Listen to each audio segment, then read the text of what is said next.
नमस्ते दोस्तों, स्वागत है कार्टूनी टेल्स में। हाँ, बहुत मजा आएगा। तो चलो शुरू करें।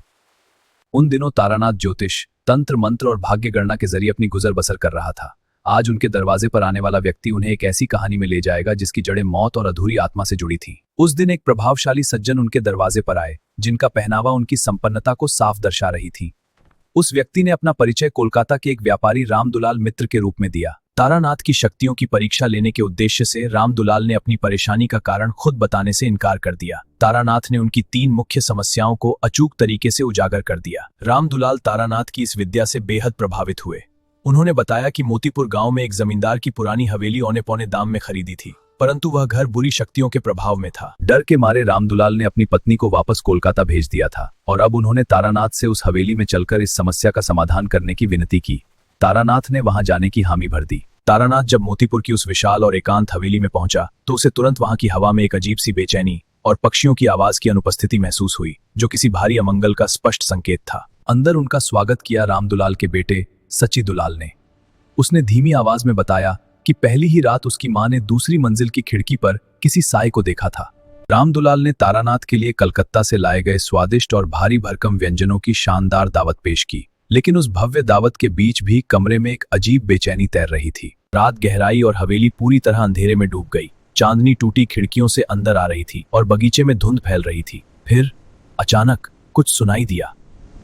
एक औरत की दर्द भरी सिसकियां, ऐसी सिसकियां जो सीधे दिल को चीर दें। रामदुलाल और सच्ची डर से जम गए, लेकिन तारानाथ बस चुपचाप सुनते रहे, जैसे वो उस आवाज को पहचानने की कोशिश कर रहे हों। तारानाथ ने लालटेन उठाई और अंधेरे गलियारे में आगे बढ़ गए।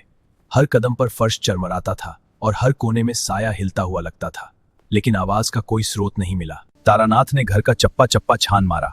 उन्होंने हवेली के बाहर घने झाड़ियों में भी खोजा, लेकिन आवाज के स्रोत का पता नहीं चल सका। जैसे वो रोने वाली आवाज किसी इंसान की नहीं थी। तारानाथ के वापस लौटते ही वह रुलाई अचानक बंद हो गई। एहतियात के तौर पर उसने रात में घर के चारों ओर मंत्र पढ़कर पानी से एक सुरक्षा घेरा बना दिया। हालांकि उस रात किसी को भी ठीक से नींद नहीं आई। कमरे में अंधेरा था और दीवारों पर परछाइयां हिल रही थीं। रामदुलाल और उसका बेटा सच्ची डर के मारे पत्थर की मूर्ति की तरह सुन्न पड़ गए। वे दोनों पूरी रात जागते रहे और हवेली खामोशी में डूबी रही। सुबह की ठंडी रोशनी हवेली में फैली, लेकिन उस रोशनी के साथ एक और डरावनी घटना होने वाली थी, और यहीं से कहानी के मुख्य हिस्से की शुरुआत होती है। अगली सुबह एक और रोंगटे खड़े कर देने वाली घटना घटी। हवेली के आलीशान मोज़ेक वाले बाथरूम में नहाते समय रामदुलाल बदहवास और कांपता हुआ बीच में ही बाहर भाग आया।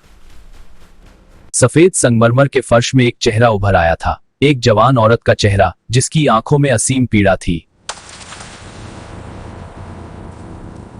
रामदुलाल कांपते हुए तारानाथ को बुलाने दौड़े। उनका चेहरा डर से विकृत था। बेचारा थर थर कांप रहा था। नहाते नहाते बीच में ही निकल आया था। कपड़े गीले थे, बदन का पानी पोंछने तक का समय नहीं मिला। उसने तारानाथ को सफेद संगमरमर के फर्श पर उभरी एक आकृति दिखाई। पत्थर पर एक दर्द से कराहती हुई जवान औरत के चेहरे की रूपरेखा बन गई थी, मानो वह तस्वीर पत्थर के भीतर ही रची गई हो। चेहरा पत्थर के अंदर जैसे कैद था और उसकी आंखें मानो मदद मांग रही थी, लेकिन वह चेहरा सुंदर बिल्कुल नहीं था। कैसा तो टूटा फूटा सा आकार था, जैसे तकलीफ में मुंह बिचकाए हुए था। कुछ दिनों बाद जब काफी गर्मी पड़ने पर तारानाथ खुद उस बाथरूम में नहाने गया तो वह दर्द भरी रुलाई उसे उसी कमरे में ठीक उसके पैरों के नीचे से सुनाई दी।